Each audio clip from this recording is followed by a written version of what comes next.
Assalamualaikum warahmatullahi wabarakatuh.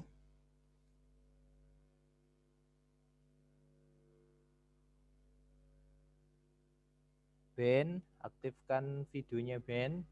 Aktifkan suaranya Ben. Gunakan perangkat teleponnya Ben.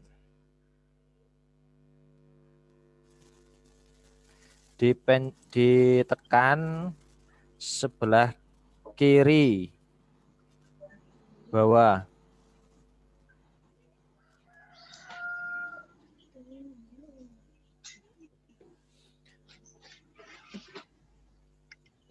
Oke, sambil menunggu yang lainnya kita mulai saja ya. Assalamualaikum warahmatullahi wabarakatuh. Waalaikumsalam warahmatullahi wabarakatuh. Alhamdulillahirabbil alamin. Assalatu wassalamu ala asrofil anbiya'i wal mursalin wa ala alihi washabihi ajmain, amma ba'du. Alhamdulillah kita bisa berjumpa pada pagi hari ini. Hari ini kita akan sama-sama belajar ya anak-anak ya. Belajar materi SKI. Materi pertama di semester 2 ini adalah Abu Bakar Asy-Siddiq. Ya, sang pembenar. Semester kemarin kita telah mempelajari sampai wafatnya Nabi Muhammad, ya kan? Nabi Muhammad wafat. Kemudian ketika Nabi Muhammad wafat, maka Abu Bakar Asy-Siddiq ini ditunjuk sebagai pengganti Rasulullah. Kenapa kok para sahabat menunjuk Abu Bakar Asy-Siddiq? Karena di dalam memimpin sholat ketika Rasulullah sakit, Abu Bakar Siddiq lah yang ditunjuk untuk menjadi imam. Maka para sahabat sepakat untuk menjadikan Abu Bakar Asy-Siddiq ini sebagai khalifah, Amirul Mukminin, sebagai pemimpinnya bagi para kaum muslimin. Ya. Oke, selanjutnya ialah kita akan bicara tentang riwayat dan silsilah Abu Bakar Asy-Siddiq. Siapa sih Abu Bakar Asy-Siddiq? Kemudian adakah garis keturunan dengan Rasulullah? Kemudian mengapa kaum muslimin menunjuknya sebagai khalifah? Untuk yang terakhir ini sudah Bapak jelaskan tadi ya, mengapa Abu Bakar Asy-Siddiq ditunjuk sebagai khalifah, yaitu para sahabat menisbatkan ataupun menyamakan bahasanya Rasulullah ketika sakit memerintah Abu Bakar Asy-Siddiq untuk menjadi imam di masjid. Maka dengan demikian para sahabat sepakat bahasanya berarti pengganti Rasulullah ialah Abu Bakar Asy-Siddiq. Oke, sekarang kita akan mempelajari tentang siapakah Abu Bakar Asy-Siddiq, kapan lahirnya begitu ya. Oke, Abu Bakar Asy-Siddiq itu merupakan orang yang pertama kali masuk Islam, salah satu orang yang pertama kali masuk Islam, as-sabiqul awalin ya. Kemudian nama lengkapnya ini Bapak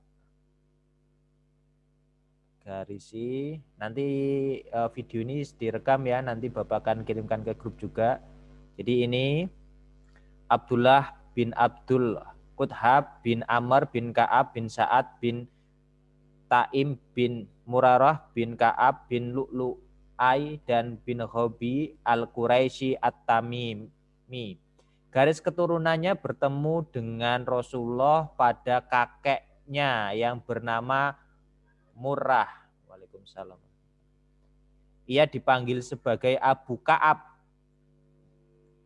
Jadi Abu Bakar ini pertamanya namanya itu dipanggil sebagai Abu Ka'ab. Kemudian setelah masuk Islam digantilah oleh Rasulullah menjadi Abdullah. Nama Abu Bakar sendiri diberikan Rasulullah karena putrinya yang bernama Aisyah dinikahi oleh beliau. Jadi Abu Bakar ini kenapa diberi nama Abu Bakar? Karena putrinya Abu Bakar yang bernama Aisyah ini dinikahi oleh Rasulullah, maka namanya Abu Bakar. Jelas ya, jadi Abu Bakar ini adalah keturunan Bani Tamim. Tamim atau Taim, ya. Dia bertemu dengan silsilahnya bertemu dengan Rasulullah pada kakeknya yang bernama Murrah. Ini ya, kakeknya yang bernama Murrah. Oke, kemudian selanjutnya itu adalah silsilahnya Abu Bakar. Kemudian nama sebelum masuk Islam namanya Ka'ab. Kemudian nama setelah masuk Islam diganti Abdullah. Ketika menikahkan anaknya Abu Bakar dengan Rasulullah, kemudian diganti namanya Abu Bakar. Sekarang kapan sih Abu Bakar itu lahir? Abu Bakar lahir itu pada tahun 573 Masehi. Ia memiliki dua julukan. Yang pertama Atik, kemudian Asyidik. Atik yang berarti tampan dan suci. Ya. Kemudian gelar ini diberikan kepadanya karena wajahnya yang menawan dan jiwanya yang suci, karena tidak pernah menyembah berhala. Jadi dia dikasih nama Atik karena dia itu selama walaupun dia belum masuk Islam, dia tidak pernah menyembah berhala. Ya kan?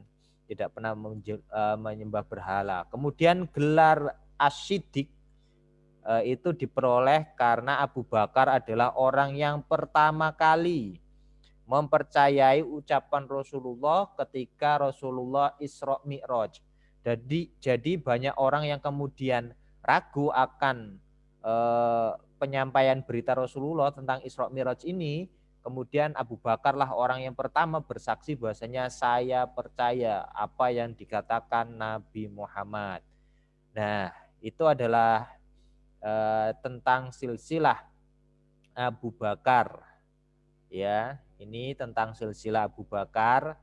Kemudian yang selanjutnya adalah kepribadiannya Abu Bakar. Seperti apa sih sosok khalifah yang pertama Abu Bakar, ya kan?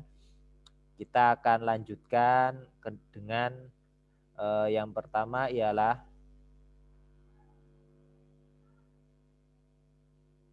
kita Bapak besarkan dulu. Nah, Abu Bakar itu memiliki kepribadian yang sangat mulia, ya. Sejak anak-anak ia terkena berkemauan keras. Jadi Abu Bakar itu anaknya orang yang tidak punya, alias ya sederhana lah. Tapi dia memiliki kemauan yang keras.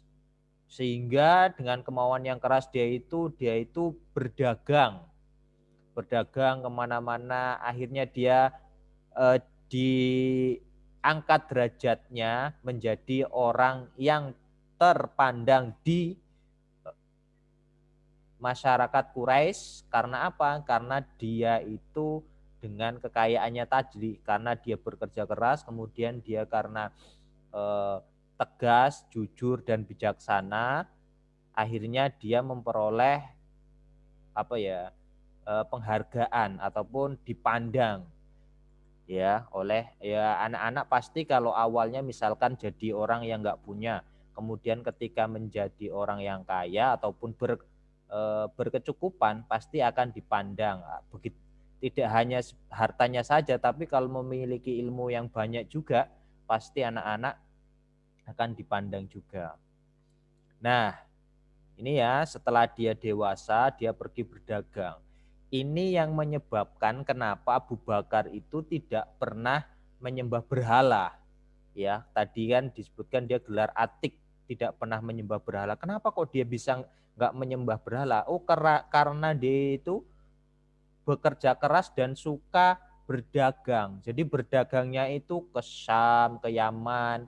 Kalau sekarang itu dia ke Irak, ke Madinah begitu. Jadi dia berdagang.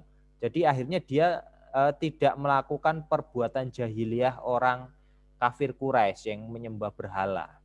Karena dia sibuk, ya kan? Sibuk berdagang itu. Itu adalah itu adalah sifat dari Abu Bakar. Ya. Kemudian kita lanjutkan yang selanjutnya ialah tentang perjuangan Abu Bakar. Yang pertama ialah jadi setelah Nabi meninggal itu banyak orang yang mengaku Nabi. Oleh Abu Bakar, nabi-nabi itu ditumpas oleh Abu Bakar, dibunuh. Itu yang dilakukan Abu Bakar. Dan masih banyak lagi pemberontakan. Jadi orang yang tadinya sudah masuk Islamnya itu karena terpaksa, banyak yang keluar dari Islam ini, murtad lagi. Salah satunya adalah Bani Asy'ad, Bani Bahrain, dan sebagainya. Dia itu murtad kembali. Nah akhirnya Abu Bakar ini mengingatkan dengan surat. Ketika diingatkan tidak memperdulikan, maka Abu Bakar memeranginya. Karena kenapa kok diperangi? Karena kalau kaum kafir, kaum murtad itu dia keluar dari Islam itu pasti nanti akhirnya akan apa? Memberitahu kelemahan kaum muslimin kepada musuh kaum muslimin, maka dia harus diperangi karena berbahaya. Itu ya. Yang kemudian yang selanjutnya ialah menyadarkan orang-orang yang tidak mau membayar zakat. Jadi setelah tadi Nabi meninggal, banyak orang yang keluar dari Islam, banyak juga yang akhirnya tidak mau membayar zakat. Jadi dia keluar dari Islam, ada juga yang masih tetap Islam tapi dia akhirnya tidak mau membayar zakat. Kemudian dengan Abu Bakar kemudian diberikanlah surat bahasanya siapa yang tidak mau membayar zakat maka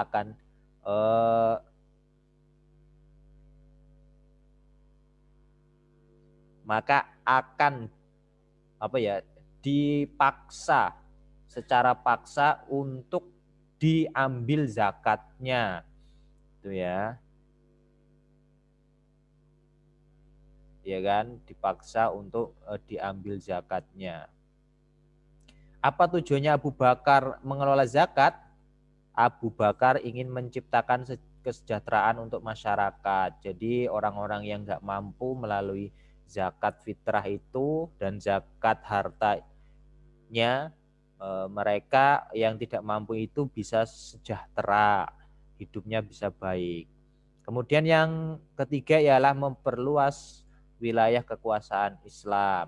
Tadinya Islam itu hanya ada di Madinah dan Mekah pada zamannya Rasulullah, ya kan? Kemudian memperluaslah wilayah Islam itu sampai ke Persia atau Romawi Timur, ya kan?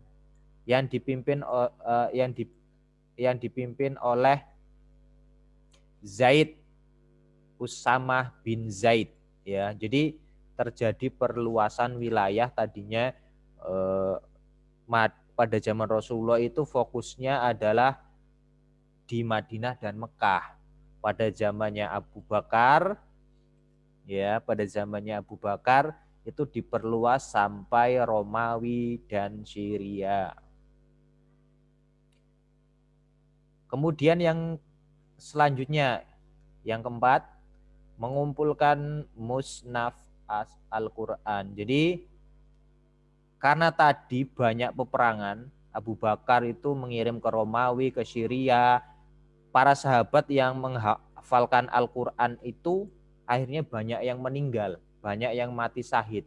Maka diperintahkanlah para sahabat yang dipimpin oleh Zaid bin Sabit untuk mengumpulkan para penghafal Al-Quran.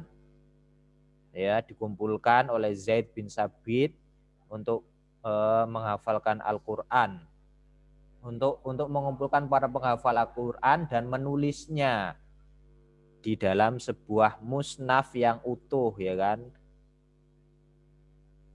Nih, akhirnya Zaid bin Sabit mampu untuk mengumpulkan Al-Quran dalam bentuk lembaran-lembaran kertas yang utuh. Itu pada zamannya Abu Bakar. Ya, jadi pada zamannya Abu Bakar itu Al-Quran dibukukan dalam satu buku, tapi pada zamannya Utsman baru buku Musnaf Utsmani itu dikirimkan ke daerah-daerah lain. Nanti kita pelajari di bagian Utsman. Oke, kemudian sifat positif yang perlu dicontoh dari Abu Bakar. Yang pertama, Abu Bakar itu rendah hati. Ya, walaupun dia menjadi khalifah, dia tetap rendah hati, tidak sombong. Itu kenapa kok demikian? Kenapa kok bisa dikatakan demikian? Karena ketika dia menjadi khalifah, dia sering mendatangi anak yatim, janda-janda, tua untuk melihat kondisinya. Itu makanya Abu Bakar itu dikatakan sebagai orang yang rendah hati. Yang selanjutnya ialah dermawan dan suka menolong. Ya kan? Jadi Abu Bakar ini hampir tidak tidak menyisakan hartanya, tidak banyak menyisakan hartanya. Jadi ketika Rasulullah bertanya kepada Abu Bakar, jadi ketika perang kan Rasulullah selalu mengatakan siapa yang mau menyumbang begitu. Abu Bakar selalu mengatakan saya akan menyumbangkan semua hartanya. Kemudian Rasulullah ini bertanya, wahai Abu Bakar, kemudian apa yang kamu tinggalkan untuk keluargamu? Kata Abu Bakar, yang aku tinggalkan tidak ada, nih jawabannya ya, tidak ada. Saya tidak meninggalkan apapun kecuali hanya Allah dan Rasulnya untuk keluargaku. Itu tandanya tuh Abu Bakar tuh nggak pelit, suka menolong. Kemudian yang selanjutnya yang ketiga adalah sederhana. Ya, Abu Bakar itu berpakaian biasa saja, sederhana pada umumnya, walaupun dia kaya, tidak pernah bermewah-mewahan dengan kekayaannya, ya biasa aja. Ya kalau punya duit beli baju ya beli baju, tidak untuk disombongkan. Ya beli baju ya beli baju, apa yang perlu dibeli ya beli. Itu ya tentang Abu Bakar. Ini sengaja materinya agak banyak. Ini kan direkam oleh Pak Saiful. Nanti kalian bisa ulang-ulang terus. Oh, jadi ini Abu Bakar seperti ini. Ini nanti direkam, kalian bisa melihatnya kembali di videonya. Yang penting kalian sudah mendapatkan penjelasan dari Pak Saiful. Ada yang ingin ditanyakan? Ada yang mau bertanya? Bapak stop dulu screen-nya. Ada yang mau bertanya? Sesa Akila, Fajar, Valen, Hafiz Hussein, Alvina Zia Eka Putri, Hafiz Akbar, Dava, Kirana. Bapak tulis dulu ya. Yang aktif dalam Zoom, Bapak tulis dulu.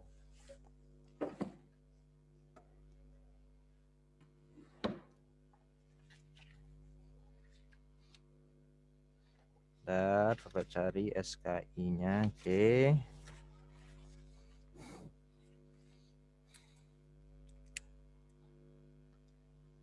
Oke, Alvino ya.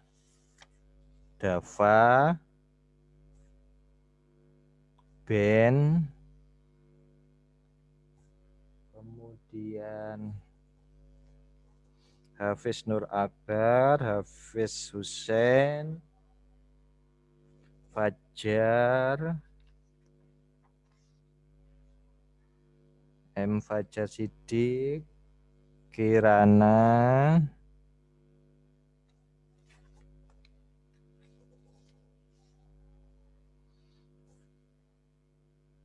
Alvina Zia, Valen, Sesa Akila, Valen, Sesa Akila, 1, 2, 3, 4, 5, 6, 7, 8.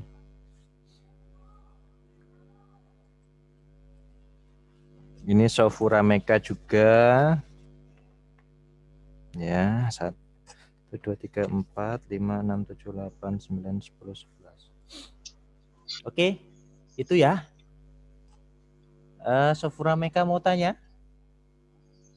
Enggak. Alvina Zia mau tanya? Ada yang mau tanya? Oke, nanti kita sebentar aja ya, paling sekitar ya 20 menit lah. Kita pakai Zoom ini, setelah itu minggu depan mungkin kita hanya melakukan apa ya? Review pembelajaran ya. Nanti minggu depan mungkin kalian coba menjelaskan ya, bikin video coba menjelaskan siapa itu Abu Bakar, silsilahnya apa dan sebagainya. Enggak ada pertanyaan ya? Oke, kalau tidak ada pertanyaan, Bapak akhiri. Wabillahi taufik wal hidayah. Wassalamualaikum warahmatullahi wabarakatuh. Waalaikumsalam warahmatullahi wabarakatuh.